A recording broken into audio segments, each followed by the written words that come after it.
ஒரு 5, 6 இயர்ஸாவே வந்து morning coffee, tea குடிக்கிறத நிறுத்திடலாம் அப்படின்னு சொல்லிட்டு, ஏதாவது ஒரு ஹெல்த் ட்ரிங்க் மாரி அ சத்து மாவு கஞ்சியோ, அல்லது உளுந்தங்கஞ்சியோ, அ அந்த மாதிரி ஏதாவது ரெடி பண்ணி ஹெல்த் ட்ரிங்க் மாரி குடிக்கிறது. இன்றைக்கி நான் எடுத்திருக்கிற இந்த பவுடர் வந்துட்டு நிறைய பயிறு வகைகள், அப்புறம் பருப்பு வகைகள், நட்ஸு, சீட்ஸ் இது எல்லாத்தையும் வந்து வீட்டிலேயே தனித்தனியாக ட்ரை ரோஸ்ட் பண்ணிட்டு பவுடர் பண்ணி வச்சுருக்கேன்.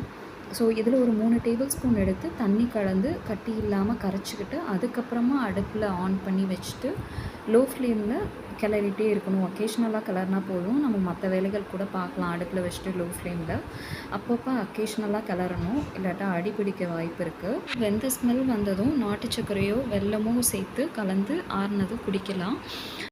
போன் ஹெல்த்துக்கு ரொம்பவே நல்லது. பீரியட்ஸ் டைமில் வர இடுப்பு வலி, அப்புறம் நாள் ஃபுல்லாக வேலை செய்கிறவங்களுக்கு கை கால் வலி, மூட்டு வலின்லாம் இருக்கும். இதை வீக்லி ஒரு 4 டேஸ் எடுத்துக்கிட்டால் அந்த எந்த வலியும் தெரியாது. நீங்களும் ட்ரை பண்ணி பாருங்கள். நீங்கள் ஏதாவது ஹெல்த் ட்ரிங்க் ட்ரை பண்ணுவீங்க வீட்டிலனா அதையும் கமெண்ட்டில் சொல்லுங்கள். தேங்க்யூ.